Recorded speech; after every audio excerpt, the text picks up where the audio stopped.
BBB here with Dave Coldwell. How are you doing, Dave? I'm very good, thank you. Yeah. Not many more to go, I don't think. Bit of a late night. Obviously, main story for yourself, Anthony Fowler, successful, victorious return to the ring.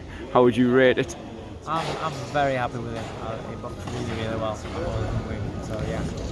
Is that despite telling them off after, was it round 3, you had a few words from him? Yeah, because I just saw him just start making the mistakes that he would always make before in the past, and I think because he's shown in the past once he can have a couple of good rounds, then once he starts going off track, he can't get back on track. So I want to make sure that he got back on track, and he did. So I'm happy with it. That shows a big development.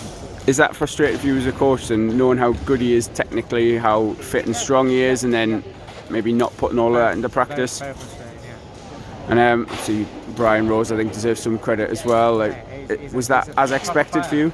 Yeah, I said to Anthony, I said, you're going to get everything that Brian's got in him to beat him, because he knows that this is his fight. He's going to look up for the Cheryl fight.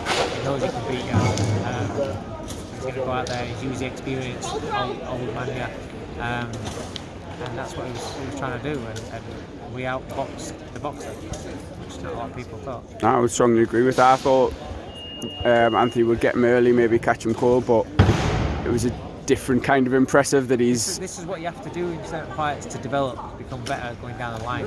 Like, if he'd have gone out and blasted Brian in 3 rounds, he wouldn't have shown us anything we don't know. Tonight we saw something. Do you think you'll get a bit more credit for that? I hope so, yeah. Whether or not he does, I don't know. That seems to be a different matter entirely for Anthony, but... see, moving on, there's the talk of the Cheeseman and Fitzgerald for the British. Yeah. Fowler, I'm assuming, is going to be right in the mix there. Yeah. Wanting the winner of that. Is that a fight that you'd like to see? Yeah. And what do you think he could do differently if it were to be Fitzgerald? Do you think he did anything different tonight? I think he did. However, I think Fitzgerald maybe got under his skin a bit more. I think that's fair to say than Rose did. And it would be interesting to see if he can maintain his composure in that sort of situation. That is something that he has to have learned from that last fight. There were moments in this fight where he could have done the exact same in that fight, but he pulled himself back. A couple of times when he caught Brian with good shots and he started unloading. Especially in the 10th, there was he pulled it back. He pulled it back because then he thought, oh, he's all right, he's not going yet, and he got back to his boxing. So little things like that he did show. I suppose the proof's in the pudding, because obviously if the Fitzgerald, I'm not being dismissive of Ted Cheeseman here by any means, that's a good fight in its own right, but with that personal animosity that's there, with either Cheeseman or Fitzgerald, they don't really like each other. So you've got to see what he's learned, and we won't know that until he gets back in the ring. Yeah, the proof's in the pudding, isn't it? It has to be in that. Yeah. So with that in mind, obviously the Brian Rose fight as a comeback fight, it's as good as preparation as you could get, really, isn't it? He joked about it being a hell of a comeback fight, but from your point of view, much rather that than... Yeah, I didn't want an easy fight, I wanted a proper fight, and that's what we got. And I wanted a fight against somebody who was coming to win, and not just coming to survive. Coming to win, he was wanting to give it everything, trying everything, try all the old man tricks. You know, he's boxed at a top level, so he was trying the things that he knows. You know, he's got an experienced corner behind him. You know, he's got good coaches. He's ticked all the boxes. We have to cope with that, and you know, Brian's at the back end of his career,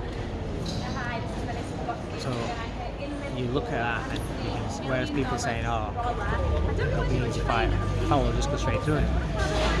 But when you're smart like him, this is how your old man fighters, and you can't do what you used to be able to do. You don't try and do what you used to. You adapt. And that's what my worry was about Brian in this fight, that he would adapt his style, wouldn't just run and bounce around ring, he would step, box, box. Be a bit cuter, possibly. Cute. And that's looking for mistakes, trying to make Fowler make mistakes and then counter. But Fowler didn't fall into the traps too many times. And obviously that's one successful comeback ticked off. I was speaking to Jordan Gill earlier, he's hoping for a similar. Yeah, just waiting for a date now. He said exactly the same. Is there any hint on that? Look at that little face, is it? Nothing that's confirmed. Nothing confirmed yet. Hoping this year? Yeah, oh yeah. Definitely, yeah. I'm just trying to put my head at what shows that we're on a big show, possibly, yeah. August or September. I've got that out. Thank you very much, Dave. Cheers, thank you for your time.